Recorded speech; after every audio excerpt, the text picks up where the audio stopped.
Um curso para a formação do profissional da psicopedagogia deve contemplar um profundo conhecimento sobre o processo de aprendizagem e sobre o processo do não aprender. O sujeito da psicopedagogia apresenta características que outros profissionais ainda não deram conta de sanar, ou seja, ele tem uma falta cognitiva que o impede de se incluir no mundo do saber. Antes de considerar que isto pode lhe causar um mal-estar emocional e até mesmo físico, é preciso reconhecer que ele está privado do seu direito maior configurado na Constituição Federal, da livre manifestação do pensamento, artigo 5º, inciso 4º. Essa garantia constitucional tem alcance e abrangência ainda não entendidos em toda a extensão da sua importância para a formação de ser humano. A livre manifestação do pensamento requer por parte do sujeito uma construção de conhecimento que, elaborado, transforma-se num saber e consequentemente num saborear de vida. Nada mais gratificante do que o saber. Não o saber com a conotação de poder ou desprovido de coletividade, mas o saber suave de quem pode caminhar com as próprias pernas pelo caminho escolhido e proporcionar ao outro um leve caminhar. A livre manifestação do pensamento requer ainda a autoria do pensar. O que seria esta autoria senão a capacidade de se expressar com saber? De construir sua própria história? Colocar-se no mundo desta forma é um direito de cidadania. No entanto, o que se descortina em nosso país é um quadro nada alentador da educação. Crianças e adolescentes passando pelo ensino sem que a escola faça parte de seu mundo a não ser como espaço para encontros com os amigos. Os adolescentes confessam ser a escola um lugar onde têm oportunidade de conversar com outros da mesma idade, trocar as mesmas experiências e conversar sobre os mesmos interesses. Não há uma referência sequer ao que se vai ali aprender, no sentido mais tradicional do termo, ou seja, o conteúdo disciplinar. A análise que se pode fazer é que o interesse por saber não faz parte do mundo dessa gente. Não há, portanto, o prazer de aprender. Haveria o desejo? O sujeito da psicopedagogia traz em si uma história de vida de fracassos e sucessos que precisa ser desvelada para que o trabalho seja produtivo. E muitas vezes, ao entrar na história de cada um, depara-se com um ser pressionado pela família ou pela sociedade para cumprir ritos indesejáveis, para caminhar por estradas nada atrativas, mas que a visão capitalista exige. Aliar os desejos ao que está posto pelos outros traz um sentimento de angústia e sofrimento. Estes sentimentos não são levados em consideração, acabando desprezados ou relegados para o fundo da alma. A psicanálise ensina que sentimentos recalcados se transformam em doenças ou comportamentos e atitudes muitas vezes punidos pela sociedade. Sem desviar a atenção colocada no início do texto, voltamos então à formação do psicopedagogo.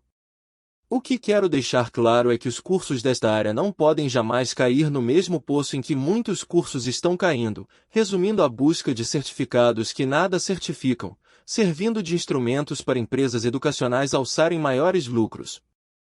O que pode parecer uma atitude egoísta e até mesmo com uma conotação de pedantismo, não passa de uma atitude real de prevenção contra o mau ensino que produz alunos desinteressados, sem aprofundamento e com pouco ou nenhum espírito científico, de investigação.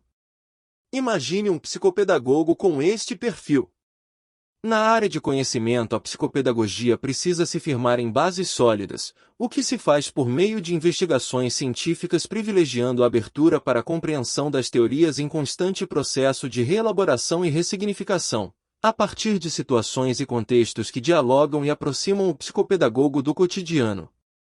O fazer psicopedagógico deve estar voltado para a compreensão do sujeito e do seu processo de não aprender. Compreender o sujeito implica em investigar sua história, a forma como foi construída, as pessoas que fizeram parte desta construção, os discursos significativos desta trajetória, os momentos de sucesso e fracassos vividos, os lapsos ocorridos, as falhas e os acertos vivenciados e muito mais. Requer por parte do profissional uma escuta inteligente com base num saber fundamentado em teses produzidas por autores consagrados e uma postura ética irrepreensível. Implica ainda em discussões proporcionadas por uma equipe multidisciplinar para que o caso seja visto com um olhar interdisciplinar.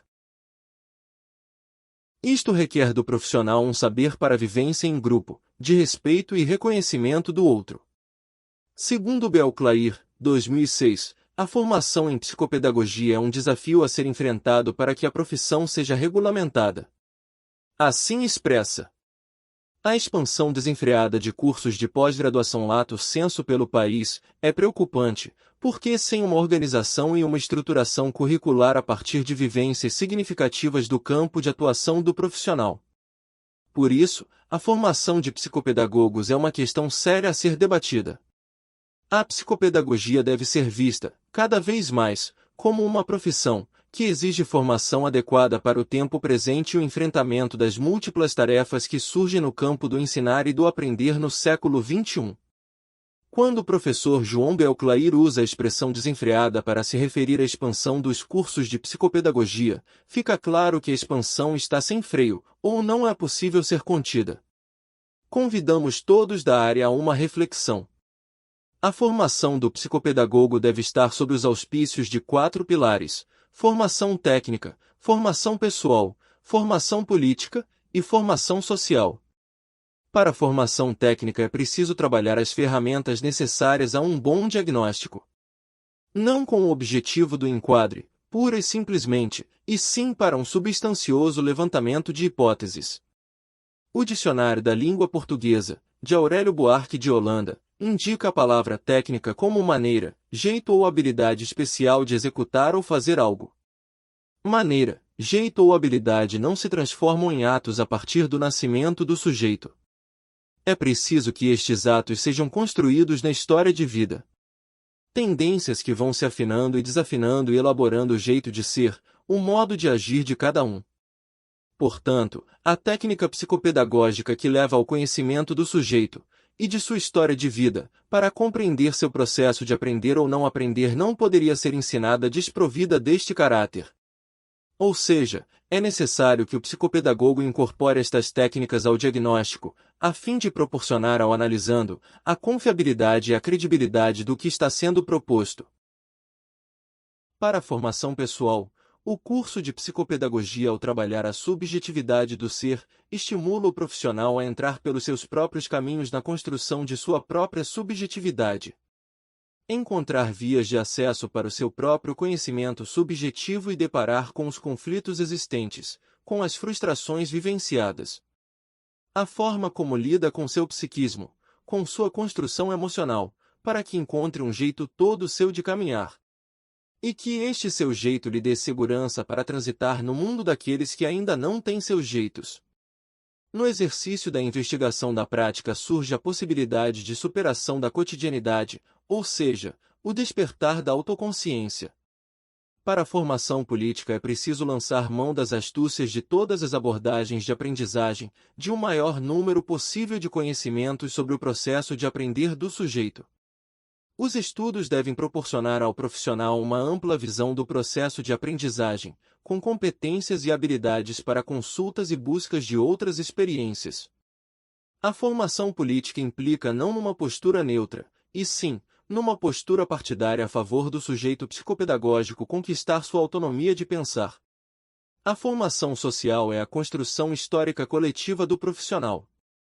É sua capacidade de trabalhar com um grupo de pessoas, com pensamentos diversos, mas que buscam o mesmo objetivo, a satisfação do sujeito no seu processo de aprender. É a busca da inclusão do sujeito no mundo do saber seu direito.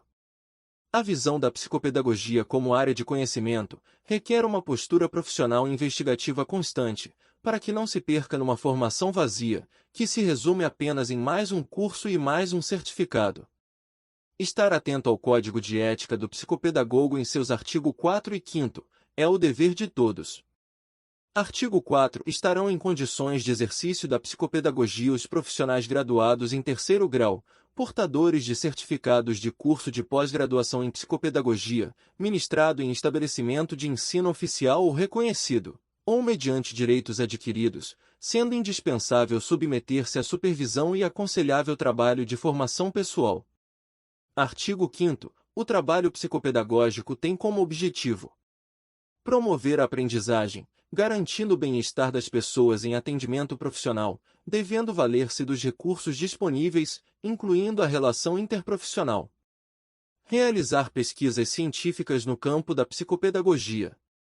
Sem querer ser partidária de uma formação do psicopedagogo sob o manto do conservadorismo acadêmico, luto bravamente para uma formação deste profissional com base em evidências científicas, com cuidadosos estudos sobre a formação pessoal, técnica, política e social a fim de que o sujeito aprendente se sinta seguro, se comprometa e se construa como um ser capaz de vencer os obstáculos do conhecimento e possa cumprir seu papel de ser humano e cidadão.